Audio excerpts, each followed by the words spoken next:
All right. Party people's a place to be. And Vandals, man, I'm really excited for this show. It's a very auspicious, dated show. Joe, what is today, man? Oh, it's Friday the 13th. I completely forgot, actually. Yeah, it's the second Friday the 13th this year. I was Two busy months. trying to worry about being unlucky.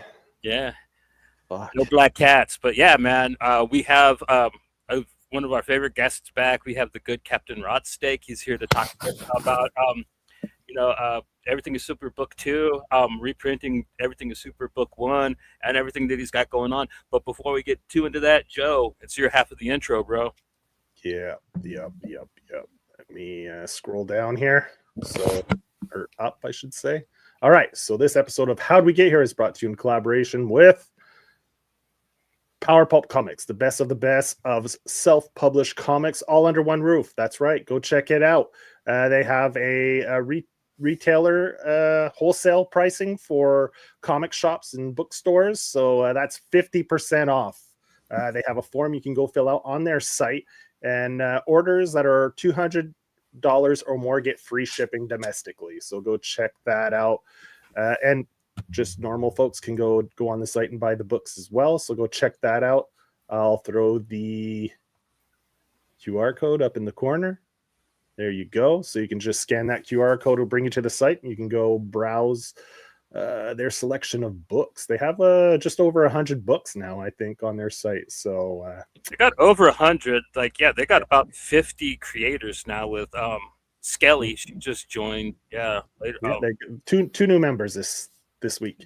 Yeah, 2 announcements. Last week they got Rick Veach joined the party last week. So yeah, some you got what other big names? Jim Rugg is there. There's some other stuff in the works there that I won't say anything, but yeah, we've heard a few other names there that Shelley and Philip Bond are on there. Mm-hmm. Aubrey Sitterson and let me think who else is popping. There's a Keenan Marshall Keller book available on there. So yeah. Revenge is for the Living. Yep. All right. They also have a Discord, so you can go chat with other comic readers, fans, creators, share your art, share what you're reading, whatever you picked up as books, anything. So the QR code is up there in the corner if you want to go join the Discord and join the conversation. Yeah. What else do we got going on? We got some friends that have Kickstarters. So we have Nick Clee has his Kickstarter still running till the end of the month. So you can scan the QR code there, bring you to his Kickstarter page, and back this book. It's what is it? It's a sci-fi. Yeah, it's pretty hardcore sci-fi action. Definitely, that's how I put it. In the line of like 2000 AD type stuff. Not as bloody, but it's to it. Like there is some pretty good heads getting blown off and stuff. So yeah, there's a few pages here and there, and where people get their heads blown up. All right, we have another couple friends. Erwin Papa and Warwick Walker have The Angriest Warrior running right now on Kickstarter. Another great book. We got a chance to read it. I'll put up the QR codes up there in the corner right now. If you want to go check that out, you can scan the QR code and go back this book. If you're not familiar with their work, they previously worked on Vile, which is an excellent title that you should pick up. It's one of the tiers. You can pick that up. That's another one of their collaborations together. And I think they have the one shot they did for Angriest Warrior for their test run was their first collaboration. That's also available in a Get It All tier. So yeah, go check that out. It's well worth checking it out. So go look into that. What else do I have here? Well, we have Rottseak on, so we'll get into that with him. Hello. Yeah, once we're done. One little last thing is next weekend I'll be at Toronto Comic-Con with Adrian Kaloric and 3 Press Comics. So swing by the table and come say hi. Table P115. I believe we're tabled right beside James Edward Clark, so it should be a fun weekend. Get to hang out with James as our neighbor. So I'm looking forward to that. It should be a good time. So come say hi if you're from the Toronto area, or if you're visiting Toronto and you're at Toronto Comic-Con, swing by the table, come say hi. buy some books, and yeah, there we go. So, I mean, like, we should just go ahead and say it now. This episode is going to be a giveaway. You will be getting both copies, both trades of Everything is Super. So let's see, Everything is Super in that chat. You get 2 entries if you put that in the chat here while we're live, and if you do it in the replay and in the comments, you will get 1 entry. That's kind of cool. That's what we've been doing. Oh, and also, if you're already a huge fan and you own both books, you can pick a piece of merch that you catches your fancy. That's So also I put the QR code up in the corner. That'll bring you to Paper Cut Cove, which is where you can pick this book up. It's Rottseak's online shop. So just to be sure you're in the right place, it should look like this. If the QR code works properly, it should bring you to his site here, and you see you can shop the books and shop some merch. He's got t-shirts, caps, t-shirts, which yeah. And I don't know. I didn't see any blow up dolls yet, but maybe that's a future merch item that you could probably get some Dories up on there. I mean, I did have scented candles in there for a little bit, but yeah. What scent were they? I don't know. I didn't get that far. I set it up and was like, yeah, it's a bit paint. I mean, paint scented candles. I don't know that you could customize it that much, but that would be interesting, right? Where you could you send in a scent sample and a little vial, and you go, "Hey, make a candle, please." Yeah. Like, were they like the prayer candles? Was that like one of the issues, like on the side of the glass, or was it just yeah, it's just like it was maybe like a 5-inch jar that you put your little picture on, right? Well, I'll tell you what, Thad. If you want the second one, we could do 2 spins. Let's say if a lot of people already have the first book, but they don't have the second, they'd like the second. What we could do is we could do 2 spins. We could spin for people that don't have the first, and then we could do a spin for people that don't have the second one. Worst case scenario. Like when you write Everything is Simple, you could write either what you want, like books 1 and 2, book 2, or we could do it that way, or merch. If you're into merch, you could do the merch. We'll be flexible on this one. Yeah, let me know, because I could bring back the scented candle as well for limited time only, right? Yeah, for a limited time. Yeah, exactly. I don't know what it smells like, but it won't smell like anything questionable, I don't think. No. It won't smell like the Taffy Man candy bar. Yeah, there you go. It'll be pleasant. I think that's probably the only thing that would smell good from the books is the Taffy Man candy bar. Maybe. Zap or zap, some kind of zap type thing. Oh yeah, that's good. That's good. We'll accept that. Yeah. Entry number 2, straight up. Yeah. I don't know if that's a weird handle though. I think it's a robot. So, Captain, it seems like some things have changed, man. Like last time we kind of talked to you, you kind of hinted that you were going to wrap everything up and kind of stop doing comics after book 2. But book 2 kind of ends with a cliffhanger and more is coming. Have you kind of changed your mind about that? It's something I say every other day, honestly. Especially when I was wrapping this guy up, because it's like this book finished. The production of the book itself in the fall, probably in September, right? And then I had to wait to make sure that my rights were reversed, my publishing rights, because I was dealing with publishers. Then I had to wait for an ISBN. That took 2 months. And I had to wait for this, that, and the other, set up a website. And every step of the way has like 10 additional steps. So every other day I'm going, nah, I'm done. Like, this is driving me insane.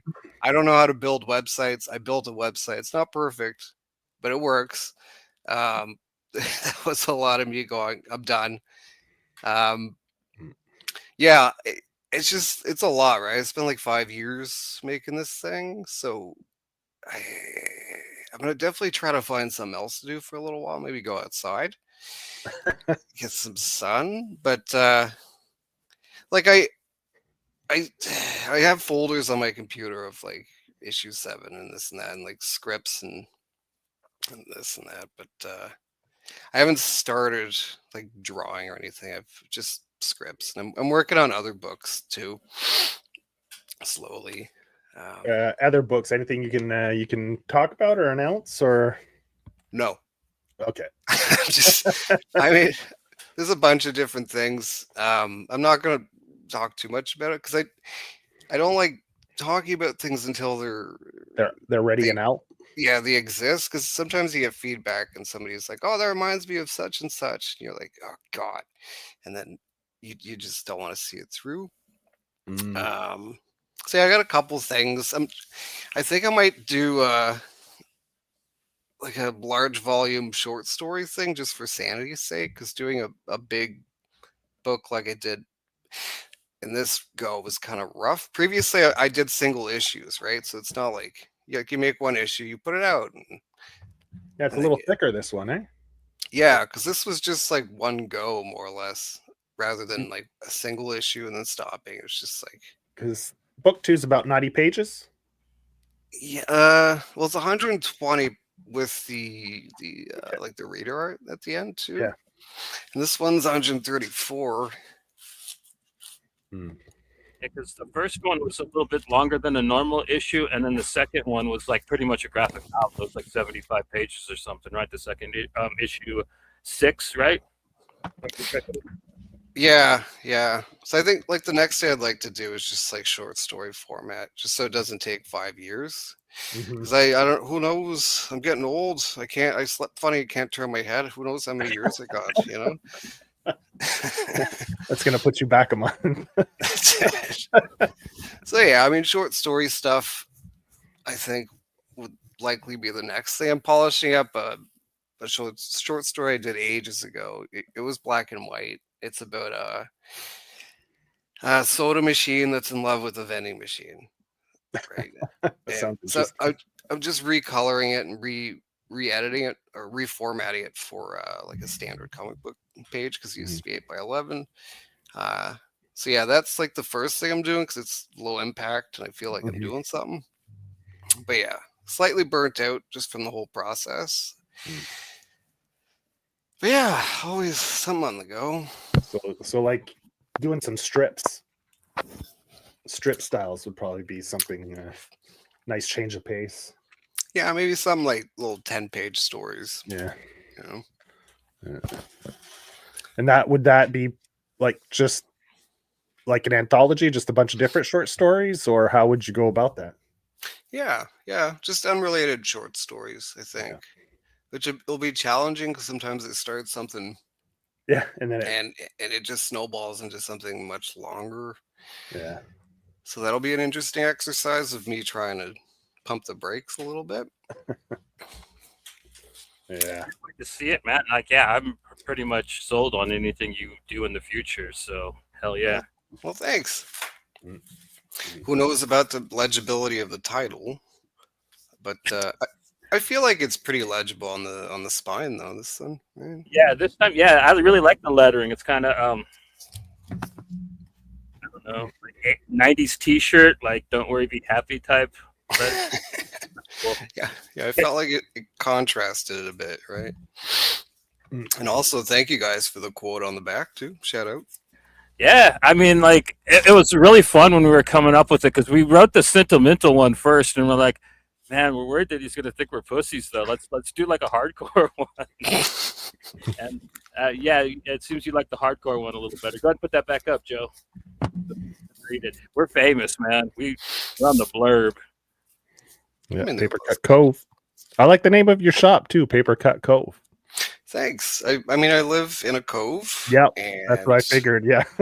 I'm often covering paper cuts because I deal with paper. So. Although I will say I did have an original, like I bought a domain name and started setting up a website, and then realized, oh shit, the thing I'm using. Sorry, can I swear? I think I swear, right? Yeah. Okay.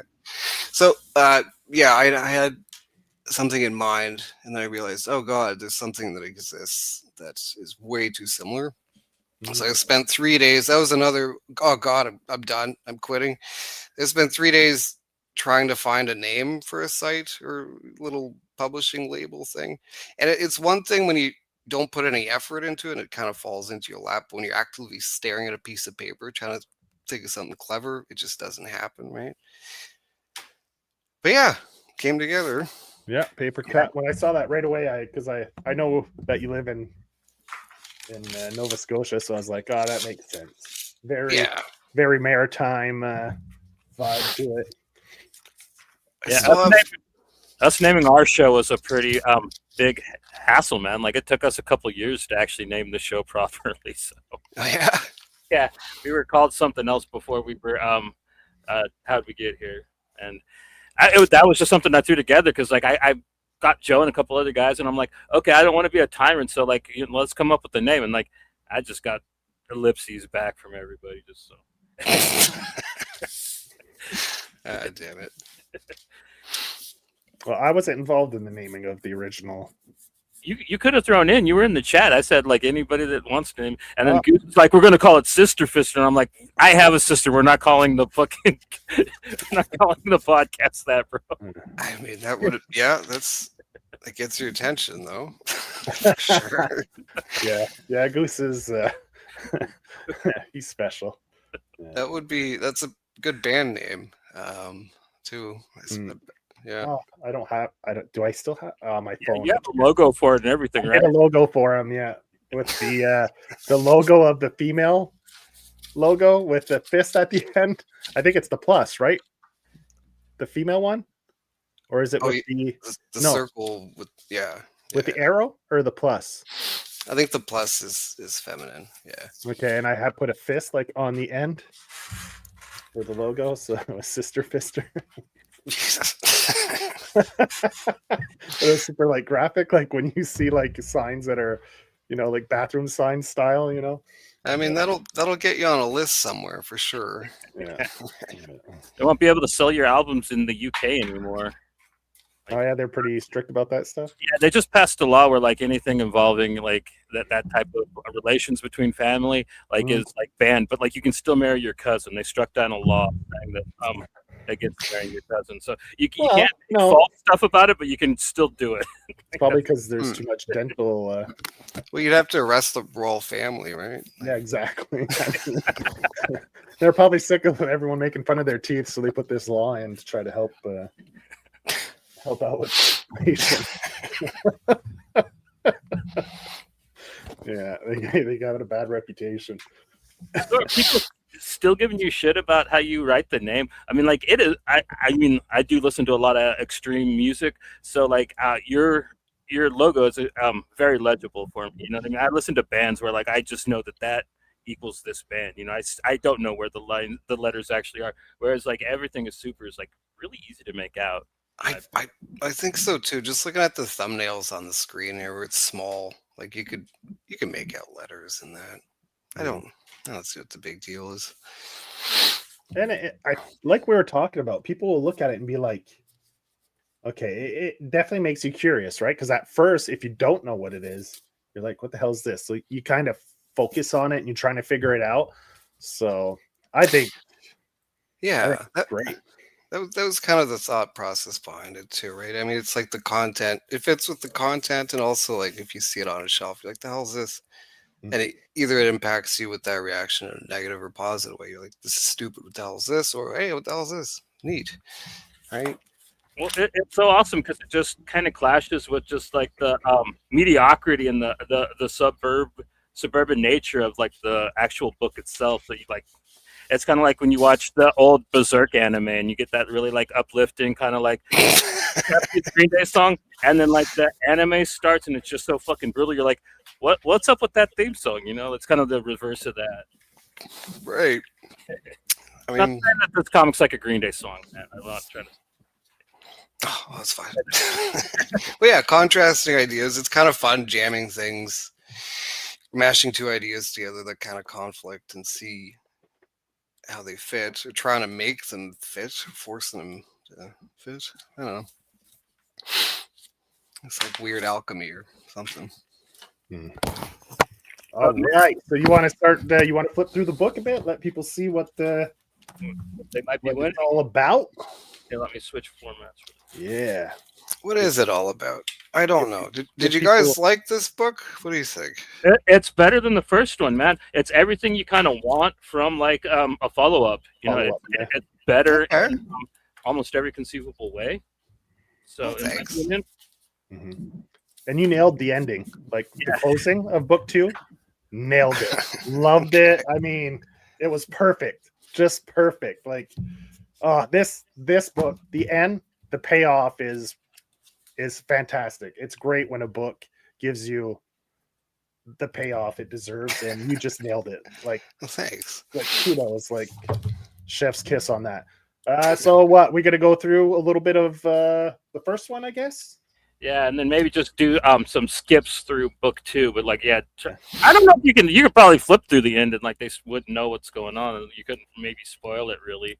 But Book 2, you mean? yeah, the end of book 2. So, Yeah, no. I don't want to flip. I don't think we have fun. time to flip through all of it either. I don't know how much time the captain has. Well, we'll only do a little bit, like Yeah. we usually do. We'll just do like a quarter or a half, and anyway.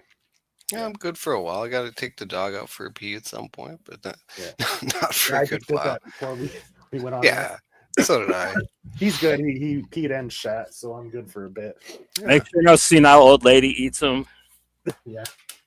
This, I gotta say, this is still my favorite cover, though.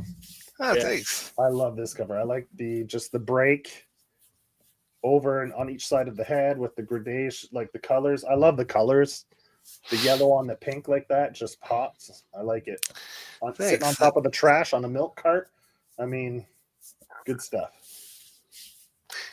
Yeah, that was the second one. I don't even remember what the first one was supposed to be.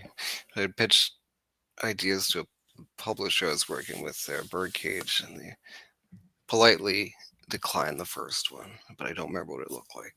I like this one though, obviously. See. This one's fantastic. Almost like the king of trash, right? Yeah. On his There's throne, a- garbage. There's a secret pentagram with garbage bags too. Yeah, I see it. Okay. Yeah.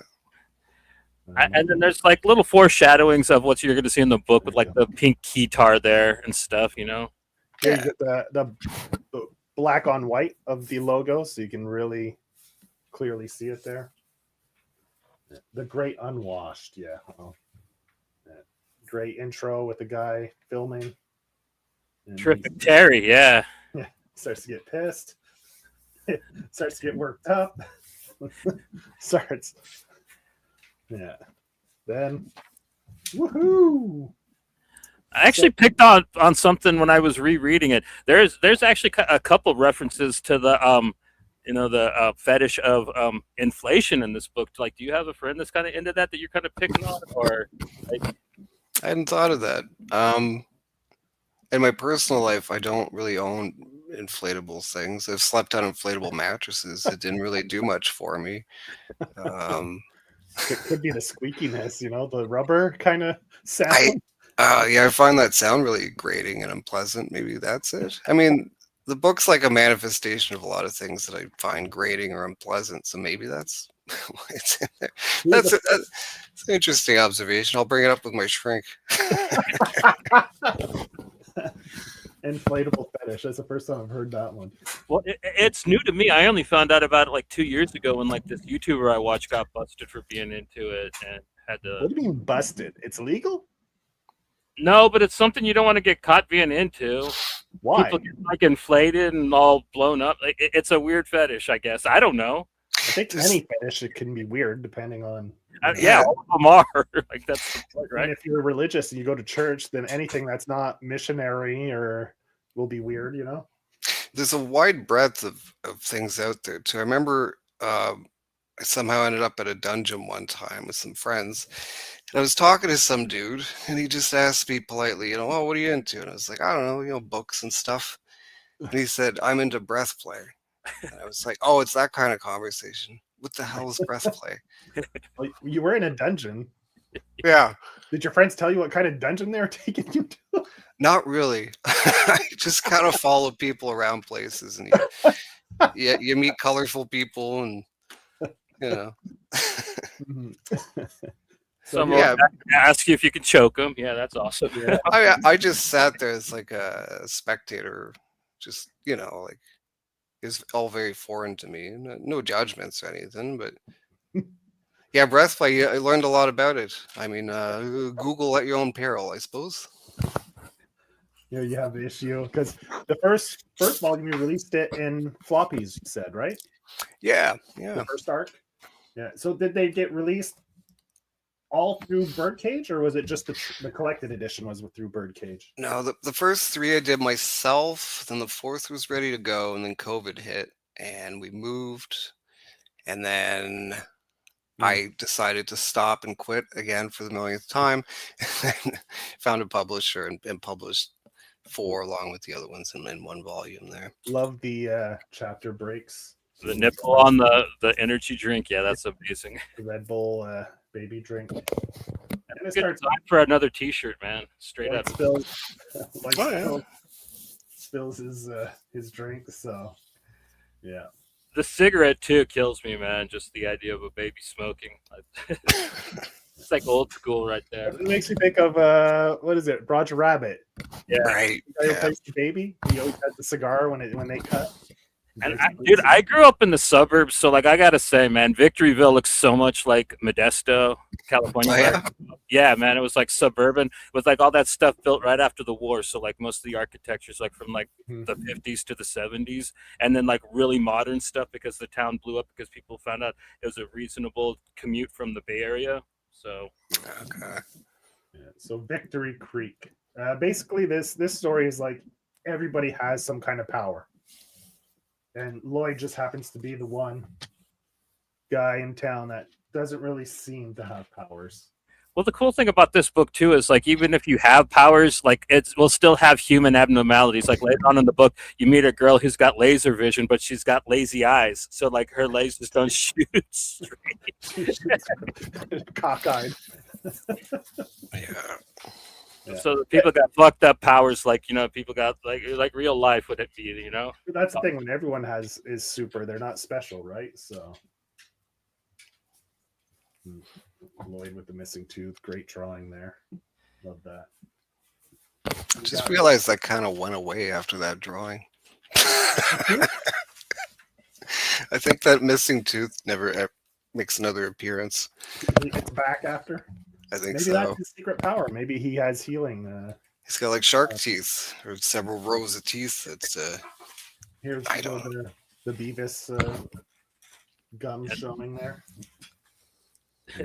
Taped to the wall of the bathroom. Yeah, it's great. The story about Lloyd here, fork and the plug, just all of his Macaroni paintings that are glue. I don't know what that type of art's called. We used to make that in like kindergarten, but yeah, macaroni art. Yeah, he thinks just he's really emphasizing like just the fuck up he is, And then, yeah, all the cold medicine bottles, just shows you what kind of kids they are. I knew so many Robitussin kids, like in junior high and high school. Yeah, very small town core. Yeah, indeed. Anyone who grew up in a small town reads this and like this scene, you totally know exactly what this scene is about, right? Hanging outside of the 7-Eleven, the Panar, whatever you want to call it, wherever you're from, the corner store, just hanging out with nothing to do, just bored out of your mind. And that's when you usually get into some trouble. Like, oh, let's go set something on fire. Let's go throw some rocks through a window, Oh, and their friend, what's his name? Toby, yeah. Toby, who's a narcoleptic and a human torch, yeah. Yeah, great stuff. It's funny. In the other issue, he's the only. Yeah, well, he's the only person in the friend group that like people like, and outside of the friend group, people get along with them. Well, it's because he's always sleeping. He can never say anything to piss people off. I think. Look, he's already sleeping. He's hanging out, but he's dozed off here in the corner. It's that part where he sleepwalks and lights a guy's barbecue in the second one. I kind of wanted to extend that montage because that's kind of like his MO, like sleepwalking and being sort of helpful by fumbling around and like maybe gets a kitten out of a tree or something by setting something on fire. I don't know. Yeah. Yeah. And That's kind of why people like him, I guess. one of his best buddies has the X-ray vision. Kevin, yeah, he's With the the skinny fat kid of the the hamster brain. Yeah. Good stuff. I love the outline here. So you know who he's looking at. You got the little ears there from the costume. Good stuff. question what they're talking about. Like it's so funny, and then, but the fact that by the time Lloyd's over there to ask the baby what he's going to ask him, he already forgot. I love that part. Great stuff flying through the air. I love that with the lips, you know, the like in the wind. Great stuff there. Love that. Fun little shot in the clouds. And then the balloon, man. The story about the balloon is probably like one of my favorite things, like in comics. Like it's just was such a right hook. Like from a book I didn't even know what to expect from yet, and then issue 2 happens, and like, damn, like I knew I loved that. That's what I. This is some good storytelling there. Like with the balloon, then it comes back later, and you're like, if you remember and you pay attention, you're like, oh yeah, that's that fucking balloon from the first 5 pages. You know, tells the story of how it's just. I like that. It's good storytelling. It's good stuff. Well, thanks. Yeah. Yeah. Then, of course, he lands in the garage. Bam!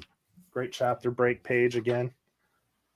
Like that's a dog skull, right? You could do postcards of your chapter breaks. A series of postcards. Yeah, that's an idea. I mean, again, scented candles. Yeah. And here, epilogue. Yeah. In the same style of this stupid glare. And then you got the Lori clones, man. Spooky as hell. I'm pretty sure that's her name, right? Yeah. So like you have different versions of her. Is it because she ages quicker, or they're like in various forms of decay, right? Yeah. She keeps dying over and over, killing versions of herself over and over. Yeah. Yeah, with the bugs with the macaroni.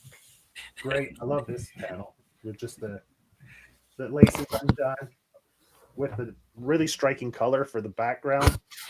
Yes. Background. So you put that beautiful color that really like. It's a lot easier than drawing a background.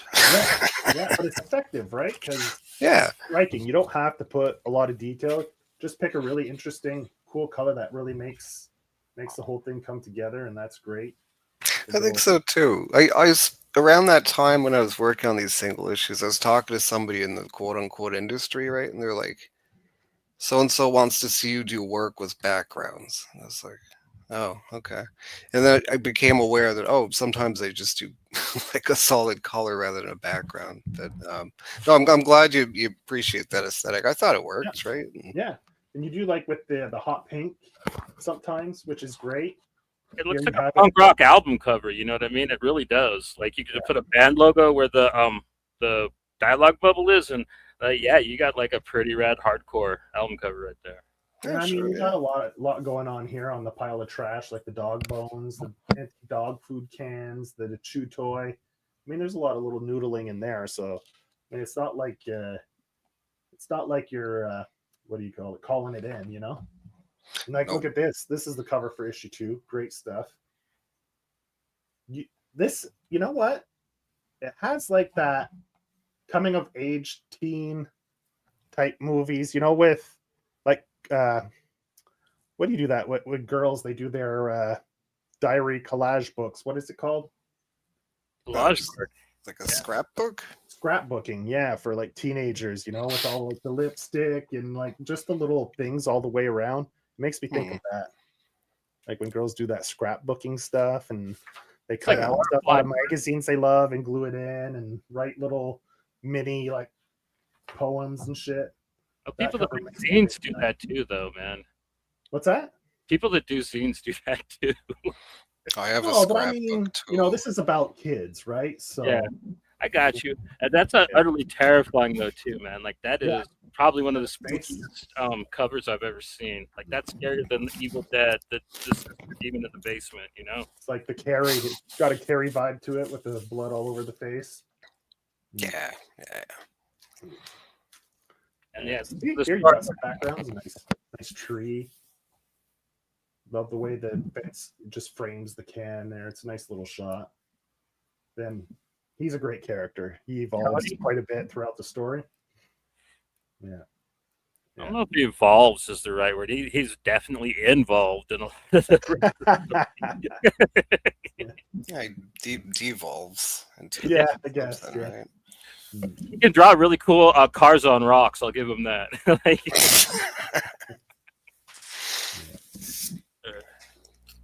Here's you got the perv. but Staring yeah, at the story about Lori, who's like a pretty girl, but kind of well, because she's really nice to everybody. They think that she's simple, and like Tony was like the only guy that was kind of not pervy to her. So like they were gonna run away together. Man, this is like a yeah, it's kind of sad, but like it's oddly funny at the same time. Like this is why I really dig your work, man. Like it just it doesn't try to stay in one lane. Like you're trying to be disturbing, you're trying to be a little sad, but keeping it funny the whole time.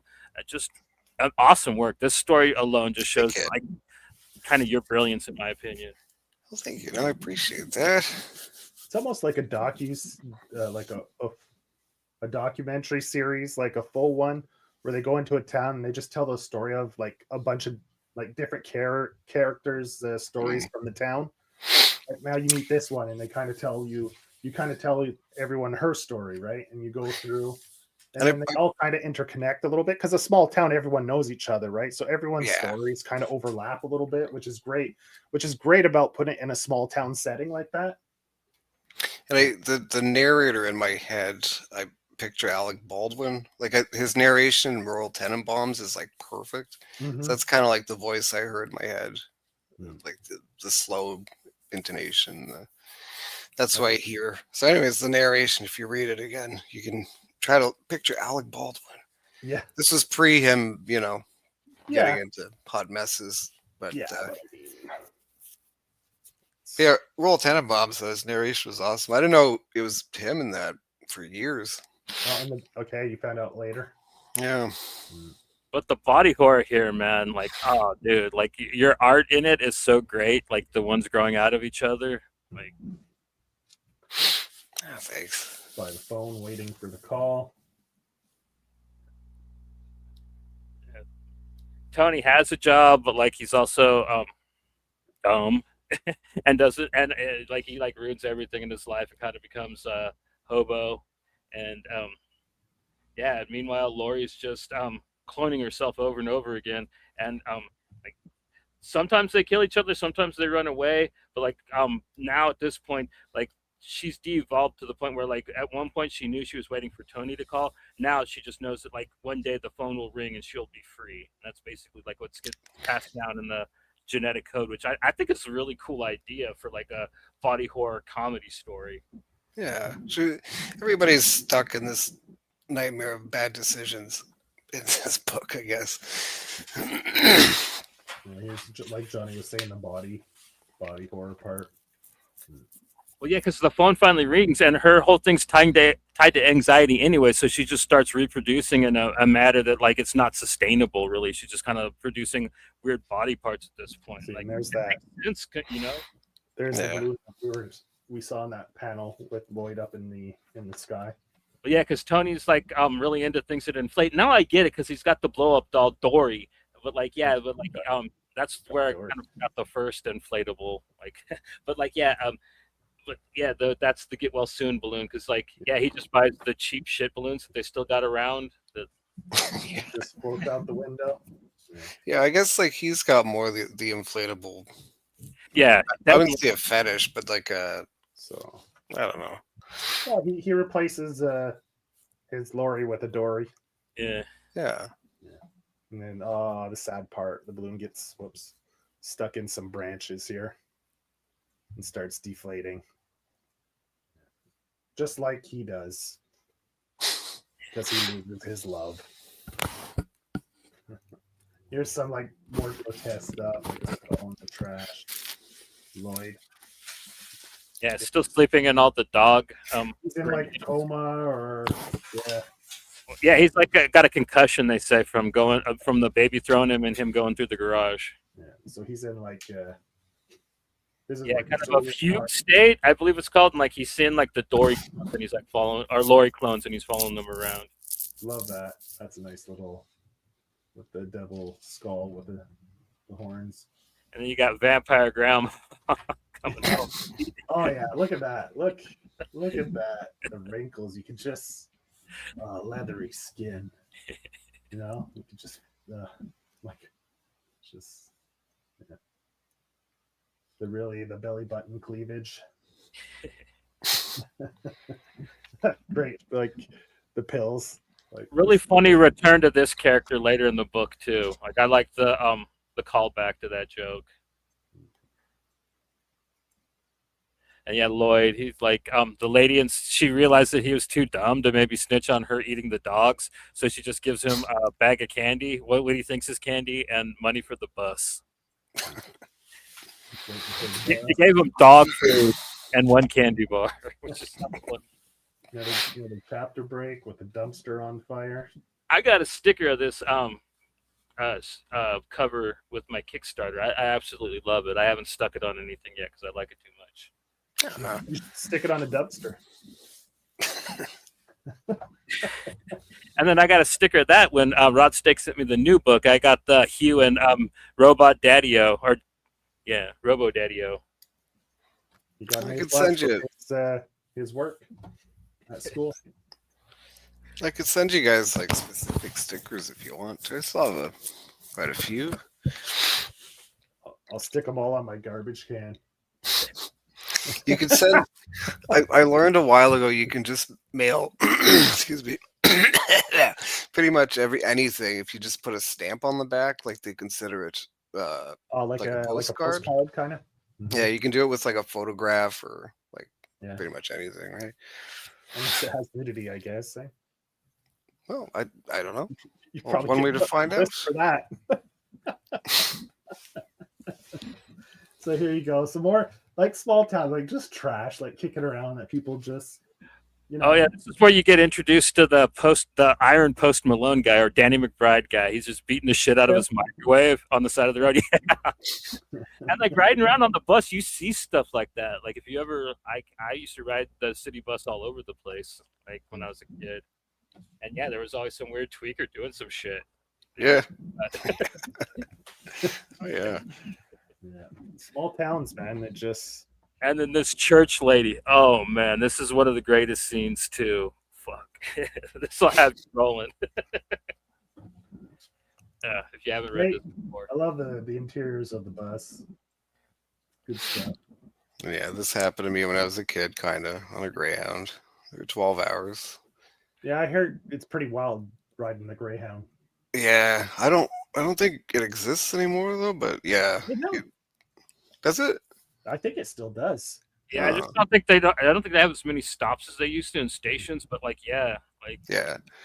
You take some overnight trips and you see some stuff. Yeah. I went from California to Texas in one in 2005. That was fun. Yeah.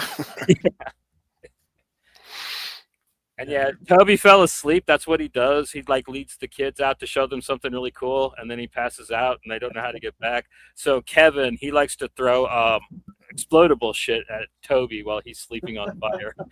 The spray cans. Yeah. And this is where you get introduced to Hugh. Hugh is like the little boy genius of the group, and his dad's never around, so he like creates these fake father figures for himself. He says it's for his mom though. Yeah. I'm pretty sure his mom's out sowing her oats, you know. We never actually see her in the book, you know. No, I don't know if we will. And here the explosion. Maybe. So then, see, those are like little callbacks, right? From when he's waiting for the bus. Yeah, Daddy-O's arm. Yeah. When he's waiting for the bus over here, it happens. Great. And then some great humor too. You find out that his substitute father, he programs with a kill attack. Why the fuck would you make a fake dad with a kill attack? In case someone attacks you, man. Yeah, I know. For your dad to defend you. So here he is running inside the bus. Destroy. Boom. Love that. Like the bus flying in the air. This is great. This panel with all the junk flying around him and stuff. Good stuff. The church lady, she totally gets like what happened to the bass player in Metallica. Like the bus rolls over on her after she goes through the window. Is that what happened to him? Really? Yeah, they were like in Germany or something on an icy road, and like they slid. He went out the window, and the bus rolled over right onto him. Oh shit! I didn't realize he went out the window. I knew about the bus like crash and everything there, but wow. Very Wizard of Oz. Yeah, that too. They kind of remind me of the Wicked Witch with the feet sticking out. Yeah, yeah. She's in the second book though. Man, like what a great scene. Like freestyling. Yeah. Squirrel's a great character. Yeah. Here he loses. This is where he loses his pants. Yeah, because of the squirrel's picking on him, right? Yeah. He's trying to get his candy bar back from the squirrel. Yeah. Falls down the hill. That's a great action sequence here. Yeah, good stuff. And then So, how long did it take you to draw this fence? This part seems pretty. I don't know. Sometimes it would take me like a day or two to ink a page. Yeah. Depending on the level of detail, that probably took me a day or two. I don't know. This one you do like it's not just the cross hatching. You actually give like the thickness. The whole chain link, man. Yeah. I probably told myself I was gonna quit after that too. It's like I'm done. Never doing this again. Yeah, chain link fence is a bitch to draw, man. Honestly, visually they're great though. Yeah, no, you can pull them off like respect too, and like that looks good. Like, did you see the cover for the Jungle #4? Yeah. Oh, dude, the natural baboon. Yeah, fence in the background. Woo! That's some good stuff. Yeah, squirrel mocking Lloyd. Look at that's fantastic. The teeth marks in the bar. Yeah, that is great. Love that. Thanks. Nice little detail there. Now here they're in the. This is where what's his name again, Johnny? Kevin. Yeah. Kevin. Yeah, makes a discovery here in the sewers. Yeah. I like Kevin because mostly I like Kevin gets what's coming to him most of the time, man. Like so it makes it like a really fun character to follow. Yeah, it's kind of fun torturing these imaginary people a little bit, right? Like some of them are really deplorable, and it's And he does nothing to help his cause, right? Like like that person you're like, you're like, oh, maybe he's had it rough. Then he's such a. We all had a friend like that. We all had the little schemy guy that was always trying to get one over on everybody, get everybody to do his shit. You know what I mean? It's relatable as hell. Oh yeah, love the colors here. Oh yeah, the creek that's because everybody's dumped everything. It's just pink, like Pepto-Bismol pink. Great. Worm's eye view here. Love that with a tree line on the top in the sky. Yeah, really horror movie. Great panel. Yeah, the horror movie shot. Yeah, love that. And then the purple squirrel, man, what a fun character. The death eye. Yeah. Well, then you get the cover. Another good chapter break. A purple squirrel's a term. I don't know how I found out about this, but it's a term in recruitment that they use for like somebody that ticks all boxes, right? So like an unrealistically virtuous person, right? That is perfect at everything. So perfect, like a purple squirrel in this context, he's not that, right? He's the opposite. He's a horrible human being. Yeah, he knows these guys, right? He knows Hugh's dad, who's like, this is where you learn about Hugh's dad, who hella reminds me of my friend Andy, by the way, back home. Like, he would do that same face when he do the yes, like right there at the bottom panel. He'd do that, dude. Yeah, straight up. And he had that kind of hair. Later on, when he's with the kids, or he's like, let's go, yeah! And he does the jump. Yeah. Where is it? Oh, that's a great panel, too. Where is it? It's near the end, eh? Yeah. After everything that happens, they defeat the squirrel. Oh, shit. Where is it? Okay, that right there. Yeah. where he jumps. Fuck yeah! Almost like the air guitar, like he is doing the air guitar jump, you know. Yeah, it just goes to show you him. Yeah, and it is okay. Yeah, his dreams of playing the Blazer, which is the T-shirt I got. Joe's got the logo. Well, actually, I got the logo on the back of mine, but yeah, I got a Babe Laser band poster T-shirt that Rottseak hooked me up with. Man, it's beautiful. I'm glad you like it. Kevin's getting down with his doll. Yeah, I think he's the one with the blow up fetish, dude. probably, but like, yeah, dude, Tony coming after them with the shiv. Like, I don't show it. Like, I don't want to spoil everything, but like, yeah, dude, the end of this book is hilarious. Like the way everybody runs back into each other. Great stuff, man. These 3 panels are probably 3 of my favorites.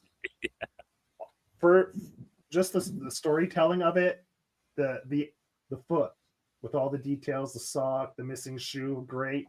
The fucking shopping bag sling, yeah. all the details, the trees in the back, like there. You didn't cop out on this one. You didn't mail it in. Look at the background with all the trees, all the shape. Again, that shot of the skyline from down below. You know, like I think it was after I had that interaction where they're like, "We want to see backgrounds." It's like, "Oh, okay. I guess I got to draw more backgrounds." Yeah. And I love this shot too. Like just of the sky with the tree line coming through with the stars. It's great. Really makes you feel like you're out in the woods where you just look around and you can only see the skyline every once in a while through the trees when there's a little opening. Yeah. Yeah. I guess we could stop it there because we're more than halfway through this book. Yeah. It's good stuff, man. Like it's an amazing book. It's still one of my favorite things that I got from Kickstarter. Like that's where I found this. Like it was kind of when I was getting like really deep into Kickstarter funding, and it blew me away. Like, and there was actually only like a little bit of art to go off of for the Kickstarter, but it was enough. I was just like, and it was the baby throwing Lloyd that really like got me. And then Lloyd's design in general. Yeah, opens with well, that's an opens with this, which is great too. That wasn't in the original books. Like I added that for the larger format, right? To make try to make it cohesive. Mm-hmm. But did you guys know about the birdcage before the Kickstarter? Or was it just kind of like you stumbled on it on Kickstarter? Stumbled on it, yeah. It was cool. Punk rock books of 2022 or whatever, and I was like, I like punk rock, and then I saw everything was super cover, and I was just like, and I like that. That looks good. That actually, and but like I don't know, they had a pretty good roster of books when they were around. I thought Birdcage Bottom was pretty all right for like one of those punk distro. It's pretty cool for a while there. Yeah, there was for a while. That's how it goes, man. Like that's small publishers. Well, yeah. I mean, unfortunately, I don't think they're active anymore. I don't want to get too much into it because I don't know all the details, and I don't want to. Yeah, but yeah, there were some cool people there for the in that Kickstarter. And ended up meeting some interesting characters. Yeah, it's cool. And so here's book 2, the cover. You decided you were toying with the idea of changing it. I should have loaded the alternate logo you had going.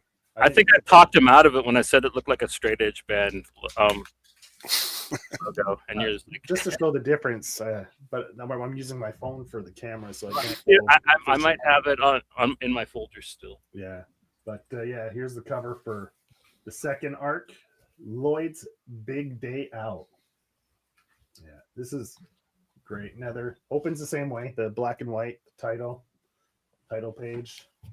Oh, he's back. He managed to survive last book, right? And he gets irritated again. I love how the eye starts getting big too. It starts floating. The head, like boop. What? Boop. Yeah. Starts getting squeezed because of the braces for the neck and stuff. He can't. Yeah. Then, crap. And then the cover for issue 5 so dope, man. All the superhero boots hanging from the telephone lines, man. Thanks.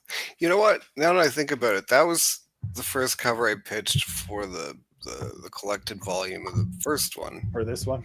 Yeah, and they said, eh. Which But I then you kind of pick- understand because it doesn't give you much, right? It's just like logo clouds. Yeah. Which So I well, you kinda put it get. to use as a chapter break. For No, sure. it's actually a good cover now. For Yeah. a But you floppy. never released these. You went straight to. Yeah, I didn't release these as singles. There were plans to do so at one point with publishers, but stuff happened. But yeah, they Great. never released single issues. So it's just in this format. It's the only way. Yeah. Great chapter break with the TV. Love that.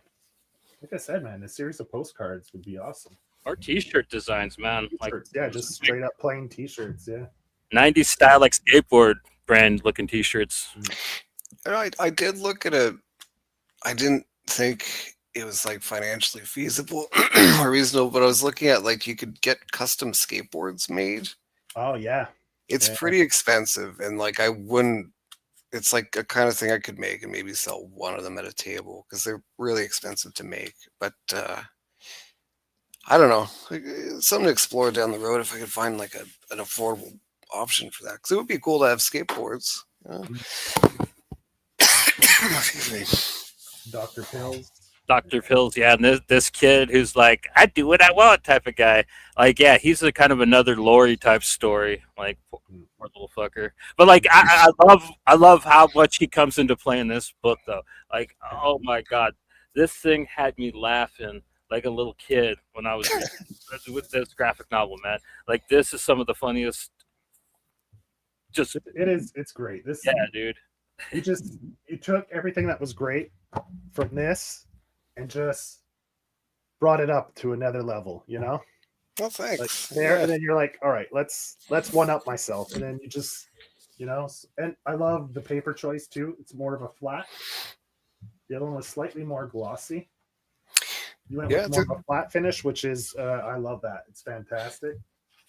There's another version. I've got another proof here. It's got like a newsprint interior, which looks neat. It's just this book, because I did a print run. This is me putting it out right under this paper cut cove, which is just me. And this was printed in Montreal, actually. Okay. Yeah. It's not specified which one. No. I'm learning as I go. I realize like to ship in the States, there's all these things you have to do. You have to write like it's complicated now. Yes. Print in Canada, so I'm manually handwriting it in every. Are you serious? Because you didn't write it any? Oh shit. Yeah. It's fine. Learning curve, right? Here's the Zip Zap commercial for the Zip Zap Cola. Yeah, are you making fun of Logan Paul with that kind of because like when I was reading that, like I could tell like when you were writing and doing this, it had to have been when like all that Prime shit was coming out. I mean, there's always some kind of snake oil type thing going on, right? Like it's just yeah. I was just thinking about like you remember probably in the 90s, it's still ongoing to just medication commercials or whatever, and then there's the fine print at the end may cost right. Oh yeah, I can tell you like if you're still watching cable in 2026, that's pretty much all the advertisement you saw. Like when I was in the hospital, so many medicine commercials. Pills. Yeah. Well, there was commercials about how to get cheap boner pills. Like if you go to www.fridayplans and like you could get like them for 87 cents instead of like $10. Like I was like, good to know. Here's a coupon for discount on your boner pills. The whole makeout session. Great. This panel is fantastic. Framed. I love how it's like just an overlay of blue and just the spittle. Just poor old Lloyd's like, oh my god. You do gross stuff so good, bro. Thanks. Good. That fantastic panel. That's just When I was younger and I was starting to learn how to paint and stuff, maybe I ranted about this last time I talked to you guys too, but I was living with my grandparents and I was in their basement painting and stuff, and my grandfather came down and he said, "That's pretty good, but can you not like make nice things, like pleasant things. It's like I don't know. I don't think I can. I've tried. Yeah. Our friend Adrian, he's like, his daughter and his wife just berate him because he always when he draws women, they're like, "You draw the ugliest women." They always have to make a comment about how ugly his women are that he draws. Oh, shout out to excuse me, Desmond Reed there on that. He's on a poster for his book, The Pop Cola Creamies, which is on a wall. And it's at the back wall next to the window. It's very small and hard to This one see. here. But he got me into Birdcage, and he had a new book coming out at the time. There, so yeah, shout out Desmond. Yeah. So here he's on the phone, calling some friends. Dude, I love the inclusion of like three-way calling and like phones with cords. Like this really reminded me of when I was like early in high school, and like me and my friends would do the three-way calls and just talk shit to each other. With Like, people would invest going by the super long cord. yeah, So definitely. you walk through the house while you're talking on your phone, Or going to another room, yeah. So your parents because cordless phones were pretty expensive when they first came out. So, if you they had ridiculous antennas that didn't really work either. Like sometimes, like those phones just sucked. Yeah. I guess depending on where you lived. Yeah, and his buddy has to sit in the kiddie pool because he falls asleep all the time. So he doesn't yelling at him. Fire. Yeah. Good stuff. Yep, some poo-poo jokes here, caca humor, and yeah, kids, man. Yeah. And Kevin being awfully itchy since he brought Dory home. Yep, yeah, there you go. He's grabbing the crotch, yeah, Dory. He caught something from that dirty doll. Yeah. Plop. Yeah. Are you sitting on the? Yeah, that's inspired me for when we did the first interview. Right. Yeah. That's funny. Yeah, I put on the brown T-shirt with the holes cut out, and I started the interview from the toilet.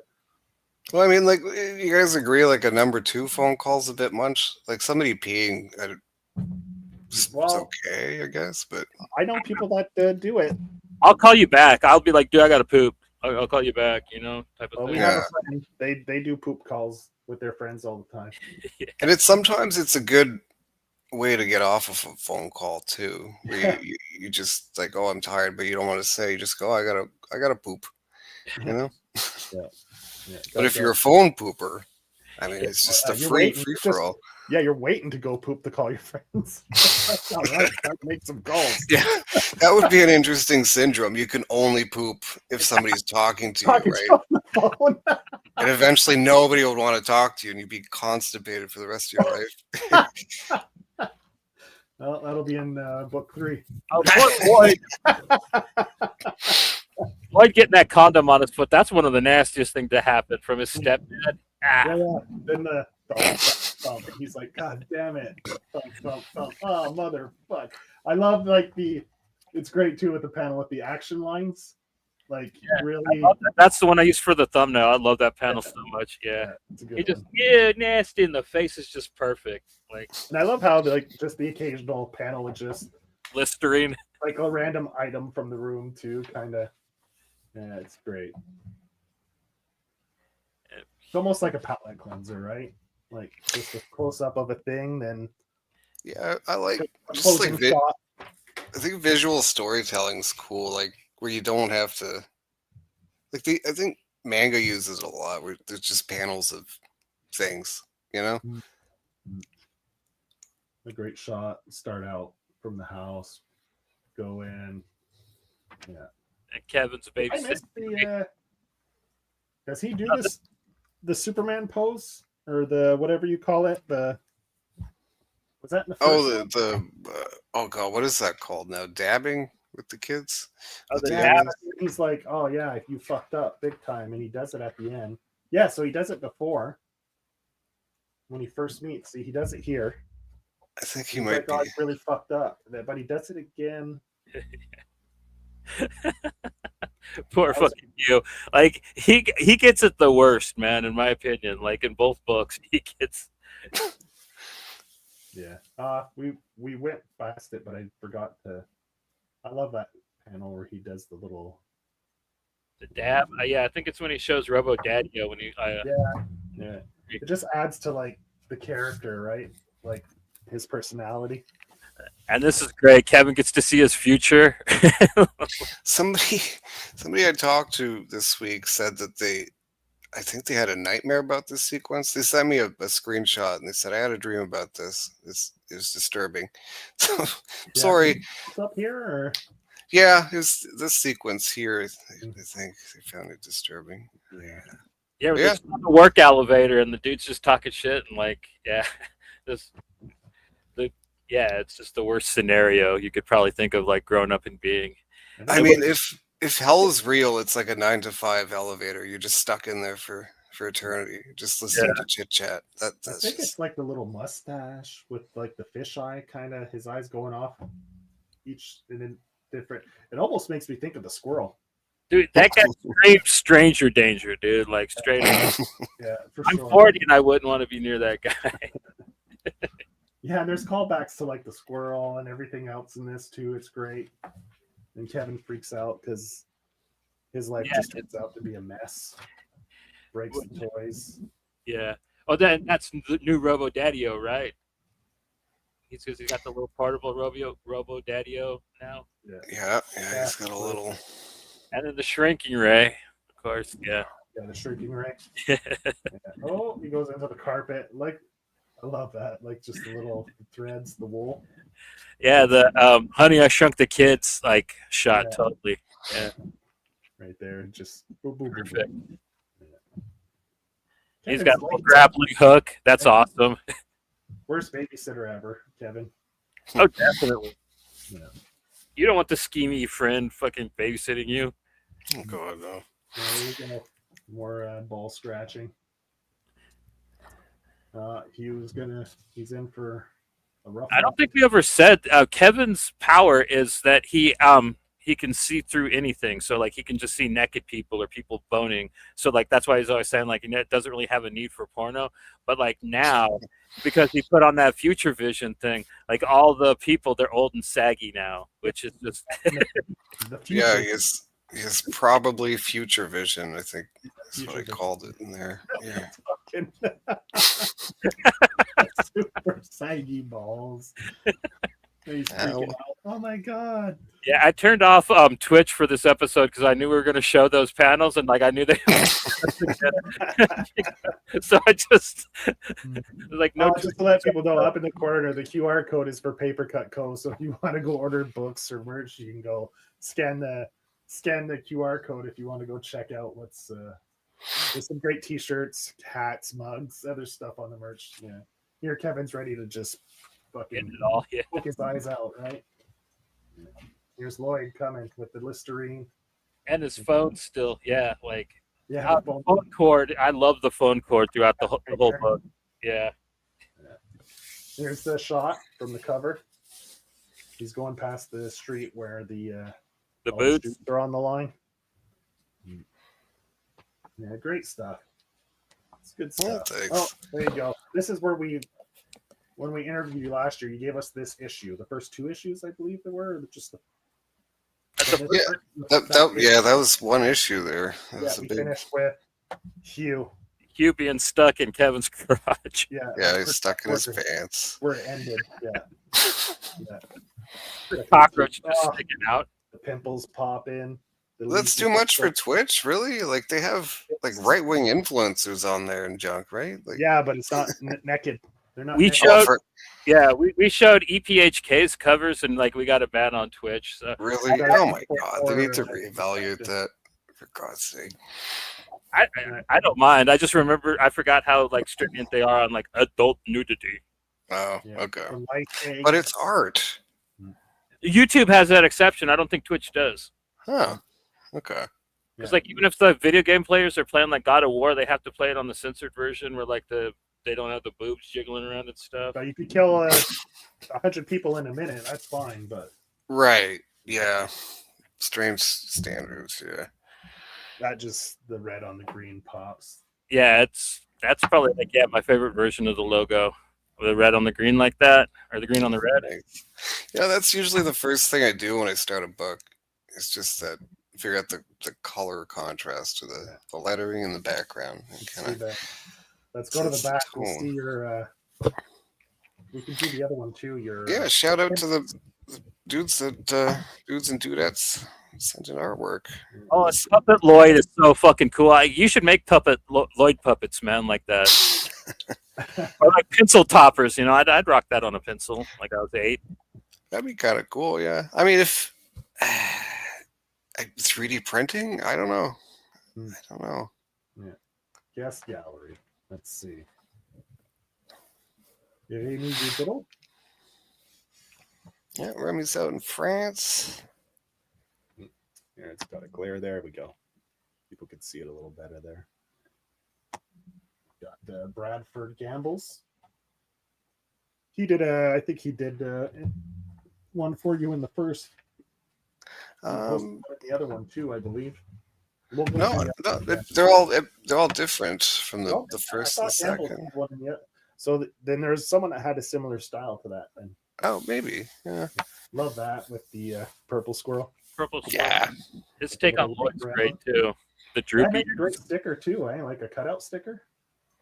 I mean, if they want to, I'm not gonna print their art or nothing, but just the layout and everything is pretty cool. Yeah, no, this part of the book's my favorite. It's so this cool. This is a t-shirt place, right? You said? Yeah. By Ryan Wade. Yep, they have a t-shirt. I guess shop? they have t-shirt shop or. And they do original designs, right? Yeah, it's pretty rad. Yeah, it's pretty cool. I kind of like the logo there too. The kind of macaroni.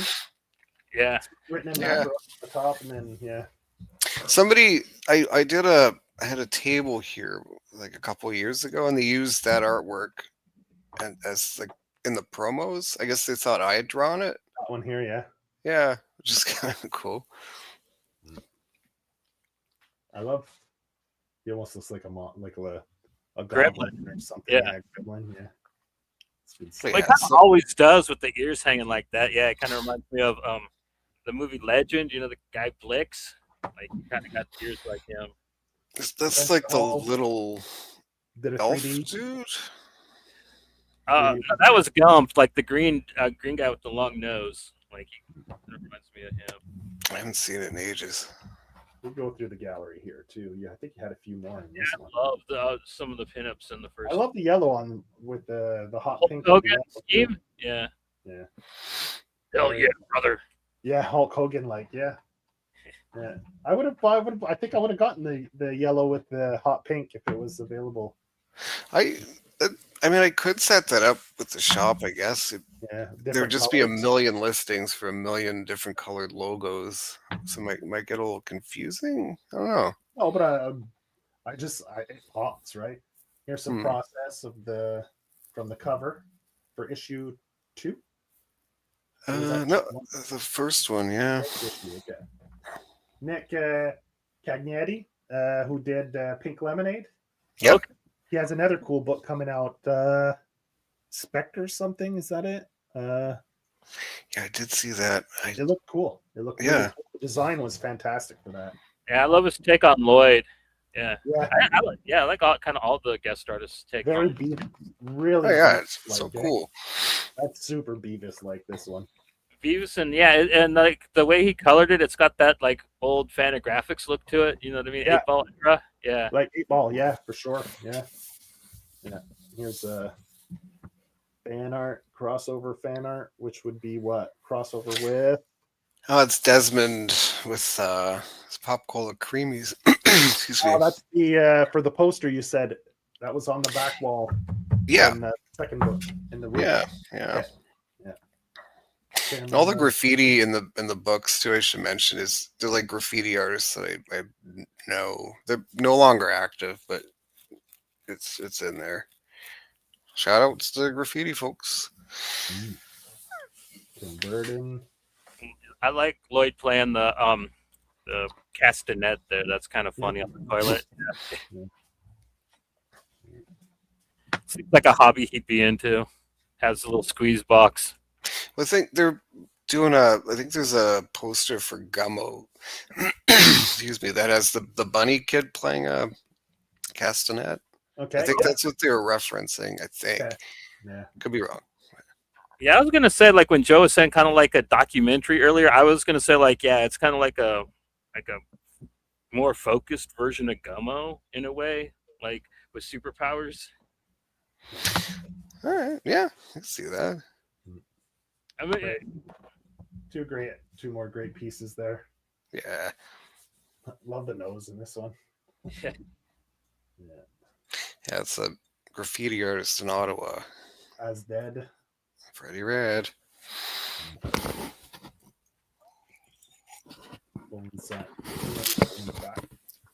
Stupid player.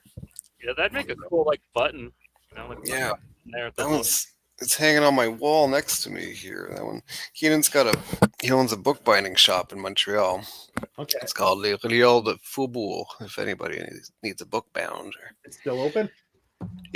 Oh yeah, yeah. He's doing good. He's busy. Little short, strip style. That's yeah. Because maybe I mentioned it last time, but I redid this book. Not this. Well, the first issue I redid it 8 times. Not in its entirety, but just life happens. Hard drives die, or. But yeah, that was one of the versions of the book that I. Chris Anderson's in the house. He's got his copy in the mail. He can't wait to read it. Oh, nice. Well, thanks for checking it out. There we go. So that's issues. Books 1 and 2 of Everything is Super. Great stuff. Like like Thad said, small town core. I think that's a good description. Yeah. Trash or sleaze. Some people called it sleaze. Yeah, sleazy. Yeah, I think all those descriptors kind of. Yeah, it's a little greasy. Greasy, sure. Yeah. Also, we're doing a giveaway for these 2 books. So anybody in the chats, man, let's see. Everything is super in the chats. If you want to get these books, or like we said earlier, if you are a fan and already have these books, we're also offering up a piece of merch. Like if you have a T-shirt that's caught your eye, like be willing to hook you up with that as well. What's that? But it's an ash beetle. I got tons of them because we have a tree with the propellers, and they're attracted to those fucking trees. So we have a bunch of ash beetles around the house. And that when it warms up, they start coming out. The little fucking, they're just as bad as ladybugs in the fall. It's horrible. Oh, yeah.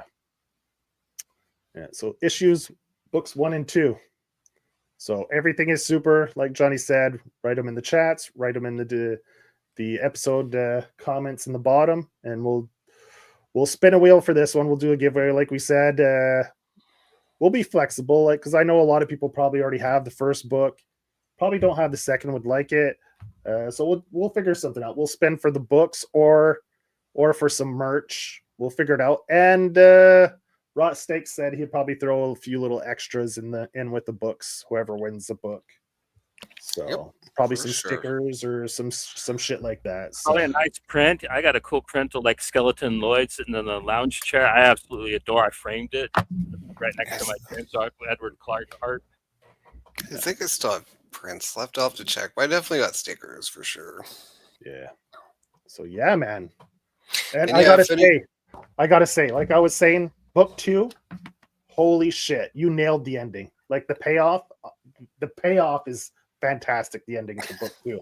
Yeah. It really is. Like I closed the book and I was like so satisfied. I was like, fuck, that's so good. Love it. Like I was telling Johnny, you could hear it. Like I could hear it, the noise it was making, down the asphalt. I could hear it in my head as it was just great. It was fantastic. I loved it. So thank you. Hats off for the ending to that. Good stuff.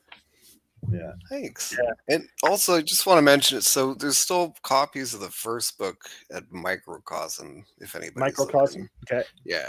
I'm not selling any of them myself. I got a couple. It's just for tables whenever I get to doing tables this summer. But hit up Microcosm. Microcosm. So you could get book 1 at Microcosm if it's not available, but you are working on doing a new edition, right? At some point, I think when the excuse me, when I can't turn my head still, when I run out of or when Microcosm runs out of the first issue, I'll probably do that. Once I gotta they're like, sold out. yeah, once they're sold out, and once I replenish the printing fund. So yeah, we'll see. I mean, it's in the works. Might be a little while, but at some point, Yeah. yeah, I Are you, might are you going to stick with the day we workshopped without trying to workshop it? The gooder edition. What was it? Oh, the more gooder edition. The more gooder edition. I don't know. I like that, but I don't know how that's gonna fit on the spine. Right? It's gonna take up a lot of space. The more gooder Um, edition. Yeah. Unless I do like an acronym, Yeah. MG. Yeah, hopefully it doesn't spell something foul. I don't know.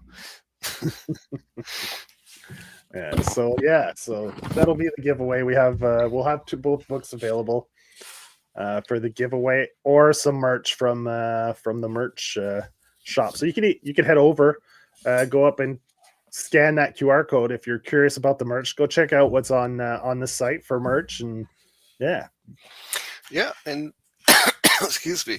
So when I had U.S. orders, shipping to the States is a little funny. So I ship in batches once a week. So yeah, I don't think it takes that long for orders to get to the States. But shipping to the States is a bit funny right now. I got mine pretty quick after you said that, like, it's on its way. Like, yeah, I got it. Okay, good. Like in a couple days. So. And the shirts are print on demand. Yep. And it's pretty good. It doesn't feel like an iron-on. Like sometimes you get print on demand and the print seems kind of cheap, but this one seems almost like it's almost feels like a silk screen print. So it's a pretty good quality. Yeah, I bought samples of everything before going live with it, and it seemed pretty legit. So yeah. Yeah, it doesn't look all shiny and plasticky. That's when you got to worry, is if it's like really shiny and plasticky looking. Well, it's like those iron-ons, like when you'd go to like a t-shirt store on the side of the beach or something, where those cheapo press-on, steam-on prints. Like sometimes a print on demand is like that, and I'm like, ugh.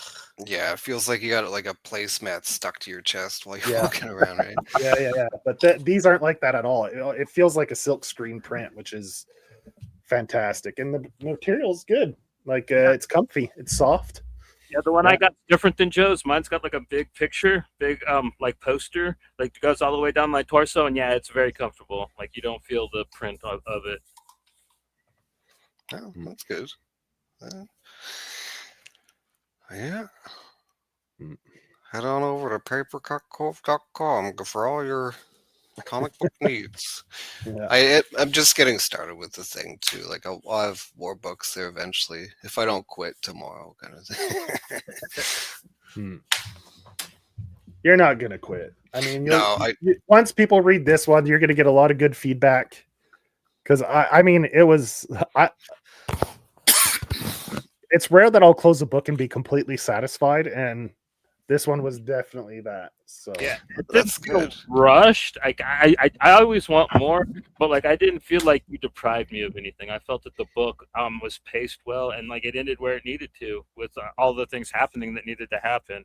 And dude, a lot happens in issue 6 of Everything is Super. It is just explosive and so goddamn fun, man. When the Zip Zap energy drink gets introduced into the universe, god damn, yeah, it really does hit overdrive, kind of like you did just OD on some energy drink, man. Like great stuff. Yeah, and just the whole intro, like with flicking through the TV channels where you get the doctor pills, just it's good stuff. It's fun, really fun book. Okay. Yeah. So, Rottseak, I asked you earlier, but do you have any plannings like for signings, or are you tabling anywhere? Do you have anything planned for this summer, or not yet? Not yet. No. I'm playing it by ear.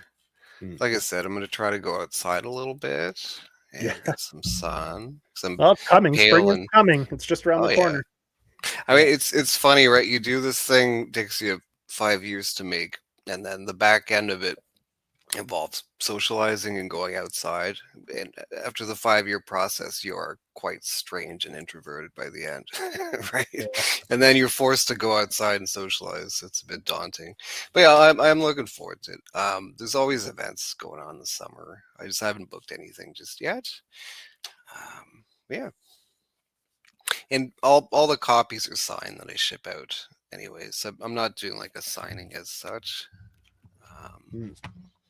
I find those a little weird. Sometimes people charge you what, like $10 or upwards to write a name in a book. It seems a bit silly. I don't People know. trying to get paid, I guess. Eh? I guess. I mean, even signing a book, I feel it's like presumptuous. Maybe you don't want my name in the damn book, and you're like, "Hey, dickhead, why'd you write your name in this?" And I'm shipping them all signed copies. So apologies if that's not your thing.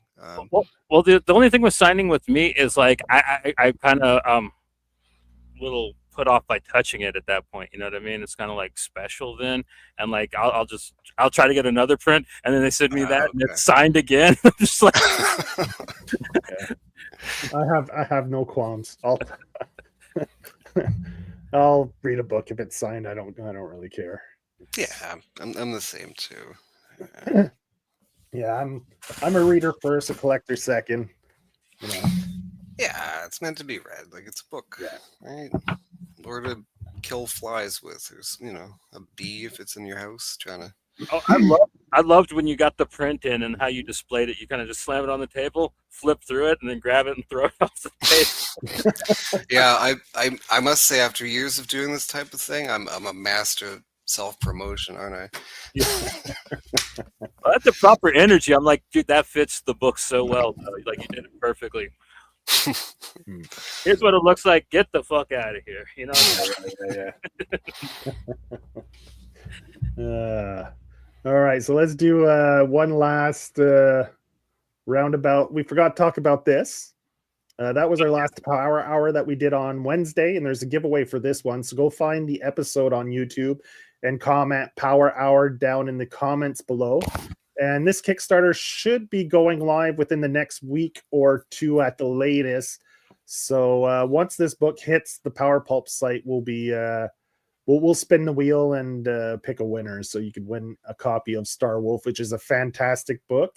It should be up by summer. You know what I mean? Like that's. I think he was saying May. Hopefully by May it'll be up on the site. Yeah, a little bit before summer, I guess. That's cool. Yeah. Yep. And then we'll be back on Sunday for the Sunday Spank. We'll be wrapping up our East of West series. We'll be talking about year 3 with Matt.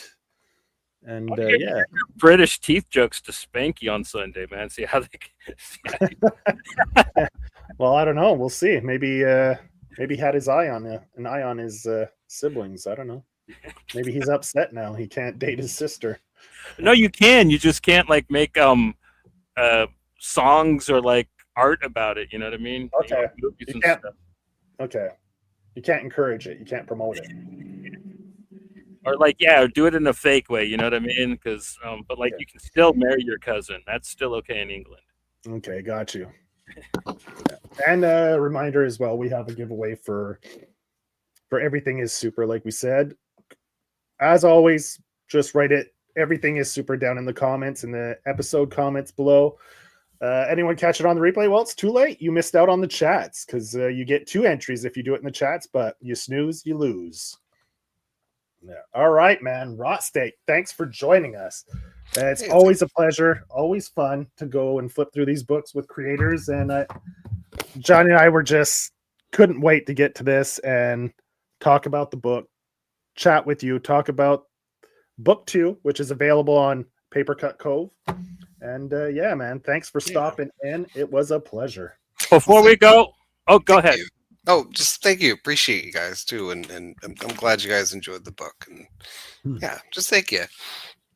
before we go, man, I also like when Joe told me that you wanted us to do a pull quote for the book. Like, you don't know how that felt, man. That was just so amazing. Like, it's a book that I love. You know what I mean? That I utterly adore, and you asked us. Like, thank Oh, you. well, thank you. I mean, it means a lot to me that you guys, appreciate the book and have me on here, and it's cool to, I don't know, help each other out or shout each other out or Yep. whatever you want to call it, right? I think that's great. Yeah. So, Yeah. like I said, QR code. Whoops, it's always backwards in the camera. Right here, right there, folks. That's whoops, goes to Paper Cut Cove. Go scan it and go shopping. I'm gonna try it out right now. Wait, I'll scroll down to make sure I actually did put the right QR code. Maybe I'm sending. Yeah, it's the Paper Cut Cove one. Okay. Oh my God! It says it's installing a virus. Oh God! Don't say that, you. What the hell? Stepsister stuck in the washing machine? Like, there's no washing this. Something called Sister Fister? What is this? Oh my God! All right, folks, that was the episode. Johnny, Yeah. it's outro time. Hell yeah.